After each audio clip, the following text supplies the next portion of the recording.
Appreciate so much your wonderful ministry. Right now, friends, our next speaker, our final speaker this afternoon, Mr. Anuol Deng, who is a barista managing partner at Awatkeer Law Chambers. He's joining us today, so please let's welcome again Anuol Deng.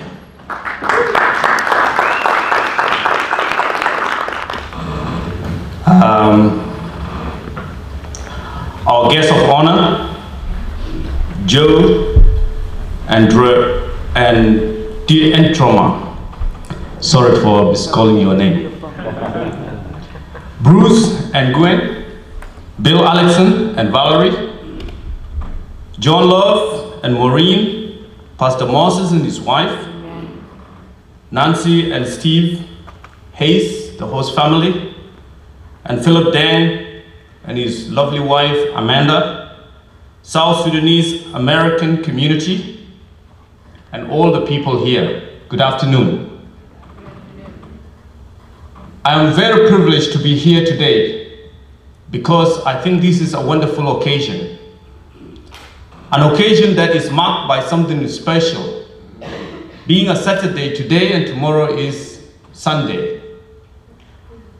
I think we all know that every Saturday is busy.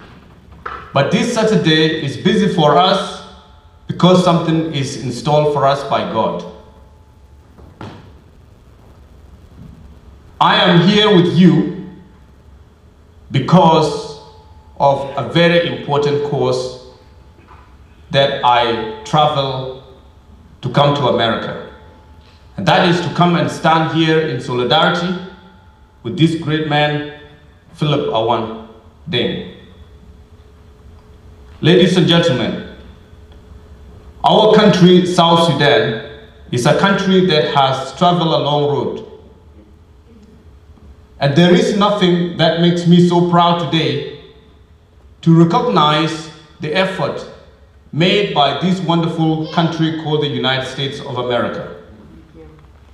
It was not long ago these lost boys traveled a distant shore to come to this country of the great opportunity. And it is the freedom that Philip Awan came and found in America. And he believes so strongly that he has left behind some people who are very wonderful and dear to him. And he decided in 2013, when he saw that his country was plunging to another civil war, he traveled there without thinking twice whether he's going to be killed or he's not going to come back ever again. He went there, carrying that hope of the American people with him to South Sudan. It was at that point that he decided that he got to do something. And that is when he founded Friendship Outreach International, carrying with him the American friendship, the American spirit of friendship, togetherness, hard work, and commitment. At that time, we saw in the refugee camp Philip Deng wandering around what to do. And then it came to his mind, and he said, guys, did you realize that being a refugee is not a choice, but it's actually a hard condition that is imposed on others like me? And it was at that point that I was also touched. Philip Deng came back and he established this organization called Friendship Outreach International. He had been sharing with me and Peter, his partner in South Sudan, that he wanted to do something, despite the fact that he doesn't have resources and he doesn't have anything. And I'm very happy to recognize the support of his American friends, especially this great looking man called Dr. Nehemiah. Amen.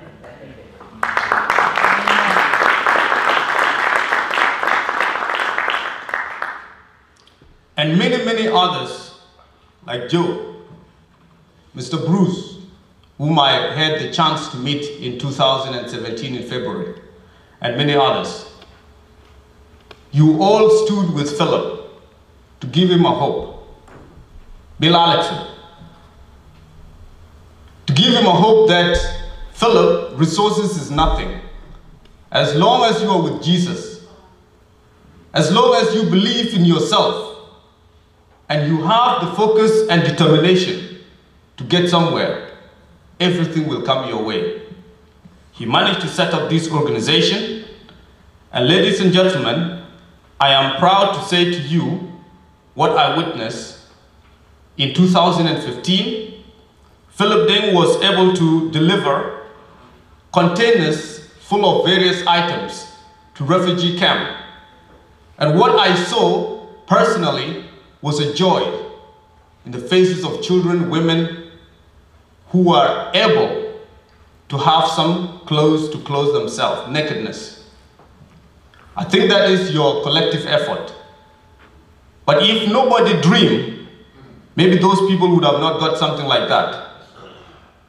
So sometimes we just have to have one person dreaming, and then the rest will be done. Amen. So being a refugee is not a choice. It's something that can further inspire us tonight, or today, or in this afternoon. That when we look at the distant shores and see what is going on there, it seems like it's actually right here at home. And that sometimes when we become cynical and don't want to do anything, it can actually affect us emotionally, because we are all connected in the great circle of God. But when we try to act, and to act now and not to act later, we can actually save lives. And as I speak now, the partnership that Friendship Outreach International have with Christian Agency for Peace and Development is actually a great coalition of young men who believe in the Spirit of God and believe in themselves that they can actually do something.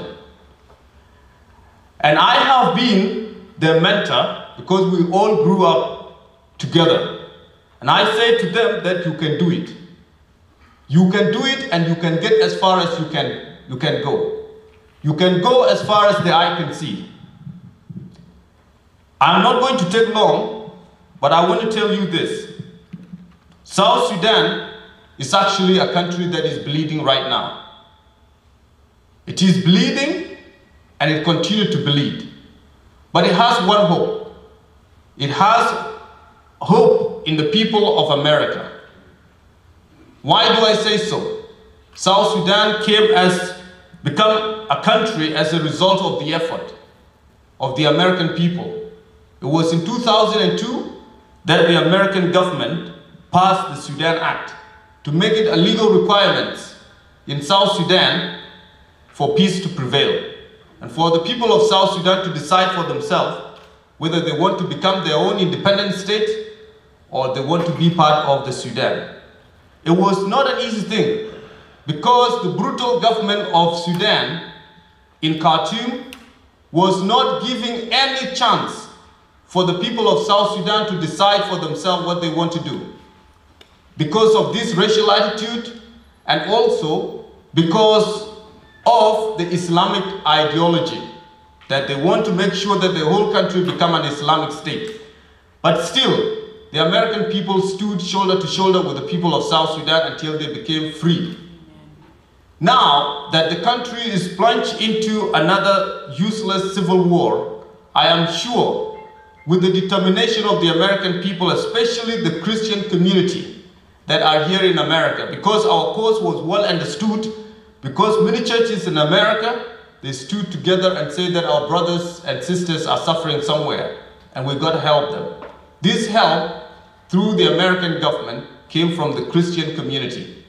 And that attribute goes to the man and the only one, Jesus Christ himself, the King of the King, and the greatest of all the greatest, the hero of the whole world. So, ladies and gentlemen, I want to say I'm very happy to be here, and I'm very proud that you all came and be able to give support to Philip Deng. What Philip Deng is doing today is actually going to make a difference. Not what you always hear, because a lot of organizations, people say, what have they done? I want to see the evidence. What have they done? But I can tell you, this organization is actually trying to do something out of nothing. And I'm sure they will get somewhere. And with your support, I am sure we can do a lot. And as they always say, when people are united, they can never be defeated. So thank you so much, and God bless.